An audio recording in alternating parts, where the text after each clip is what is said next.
ರಾಧೆ ರಾಧೆ ಅಕ್ಕ. ನನ್ನ ಜೀವನದಲ್ಲಿ ನಾನು ಕೆಲವು ತುಂಬಾ ದೊಡ್ಡ ತಪ್ಪುಗಳನ್ನು ಮಾಡಿದ್ದೇನೆ. ಆದ್ರೆ ಇವತ್ತು ಎಲ್ಲವನ್ನ ಬಿಟ್ಟು ಒಳ್ಳೆಯ ಜೀವನ ಬದುಕ್ತಿರುವೆ. ಆದ್ರೆ ಆ ತಪ್ಪುಗಳು ನೆನಪಿಗೆ ಬಂದ್ರೆ ನಾನು ತುಂಬಾ ಡಿಸ್ಟರ್ಬ್ ಆಗ್ತೇನೆ ಮತ್ತು ಅವುಗಳ ಮಧ್ಯೆ ಜನರು ನನ್ನನ್ನ ತುಂಬಾ ಕೆಟ್ಟದಾಗಿ ನೋಡ್ತಾರೆ. ನನಗೆ ಬದುಕಬೇಕು ಅಂತಾನೆ ಅನ್ನಿಸ್ತಿಲ್ಲ ಅಕ್ಕ. ಜೀವನದಲ್ಲಿ ತಪ್ಪುಗಳನ್ನ ಮಾಡದೇ ಇರೋರು ಯಾರಾದ್ರೂ ಇದ್ದೀರಾ ಇಲ್ಲಿ?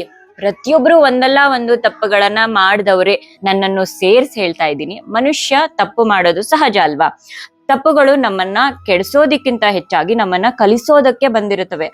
ನಾವು ಮುಂದೆ ಸರಿಯಾದ ನಿರ್ಧಾರಗಳನ್ನ ತೆಗೆದುಕೊಳ್ಳುವಲ್ಲಿ ನಮ್ಮ ಹಿಂದಿನ ತಪ್ಪುಗಳು ಮತ್ತು ಅನುಭವಗಳೇ ದೊಡ್ಡ ಪಾಠವಾಗುತ್ತವೆ. ಆದ್ರೆ ಅನೇಕರು ಇವತ್ತಿಗೂ ಕೂಡ ನಾನು ತಪ್ಪು ಮಾಡಿದೆ ಅನ್ನೋ ಯೋಚನೆನಲ್ಲೇ ಮುಳುಗೋಗಿದ್ದಾರೆ. ಹಿಂದಿನ ದಿನಗಳನ್ನ ನೆನಪಿಸ್ಕೊಂಡು ಪಶ್ಚಾತ್ತಾಪದಲ್ಲಿ ಕೊರಗಿ ಬದುಕ್ತಿದ್ದಾರೆ.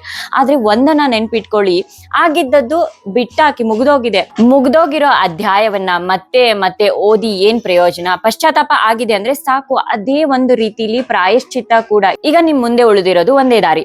ಮುಂದೆ ಅದೇ ತಪ್ಪನ್ನ ಮತ್ತೆ ಮಾಡದೇ ಇರೋದು, ಮತ್ತೆ ನಿಮ್ಮ ಮನಸ್ಸಿಗೆ ಆ ತಪ್ಪಿನ ನೆನಪು ಕಾಡದೆ ಇರಬೇಕು ಅಂತಂದ್ರೆ ನಿಮ್ಮ ಉಳಿದ ಜೀವನವನ್ನ ಒಳ್ಳೆಯದಾಗಿ ಬದುಕಿ. ಪ್ರಕೃತಿಗೆ ಒಳ್ಳೆಯದನ್ನ ಮಾಡಿ, ಪ್ರಾಣಿ ಪಕ್ಷಿಗಳಿಗೆ ಸಹಾಯ ಮಾಡಿ, ಅವಶ್ಯಕತೆ ಇರೋರಿಗೆ ಶಕ್ತಿಗನುಸಾರ ದಾನ ಮಾಡಿ, ಮತ್ತೆ ಯಾರಾದ್ರೂ ನೋವಿನಲ್ಲಿ ಇದ್ರೆ ಒಂದು ಸಮಾಧಾನಕರ ಮಾತನ್ನ ಹೇಳಿ. ಇಂತಹ ಒಳ್ಳೆಯ ಕೆಲಸಗಳು ನಿಮ್ ಜೀವನದಲ್ಲಿ ಹೆಚ್ಚಾದಷ್ಟು ನಿಮ್ಮ ಮನಸ್ಸಿನಲ್ಲಿ ಶಾಂತಿಯು ಹೆಚ್ಚಾಗುತ್ತೆ. ಮತ್ತೊಂದು ತರಹದ ಜನರು ಇದ್ದಾರೆ, ಯಾರಾದ್ರೂ ತಪ್ಪು ಮಾಡಿ ಅದನ್ನ ತಿದ್ಕೊಂಡು ಒಳ್ಳೆಯ ಜೀವನ ನಡೆಸ್ತಿದ್ರು ಅವರನ್ನ ನೆಮ್ಮದಿಯಾಗಿ ಬದುಕೋಕೆ ಬಿಡೋದಿಲ್ಲ. ಪದೇ ಪದೇ ಅವರು ಹಿಂದಿನ ತಪ್ಪುಗಳನ್ನ ನೆನಪಿಸಿ ಚುಚ್ಚಿ ಮಾತಾಡ್ತಾರೆ. ಇಂಥವರು ಒಂದು ಬಾರಿ ಕನ್ನಡಿ ಮುಂದೆ ನಿಂತು ನಿಮ್ಮನ್ನೇ ಪ್ರಶ್ನೆ ಮಾಡ್ಕೊಳ್ಳಿ, ನನ್ ಮನ್ಸು ಎಷ್ಟು ಪವಿತ್ರ, ನನ್ನ ಜೀವನ ಎಷ್ಟು ಶುದ್ಧ, ನಾನ್ ಯಾವ ತಪ್ಪನ್ನು ಮಾಡದೆ ಬದುಕಿದಿನ? ಬೇರೆಯವರ ತಪ್ಪು ಹುಡ್ಕೋ ಬದಲು ಸ್ವಲ್ಪ ಸಮಯವನ್ನ ಸ್ವಂತ ಜೀವನ ಸುಧಾರಣೆ ಮಾಡ್ಕೊಳ್ಳೋಕು ಕೊಡಿ.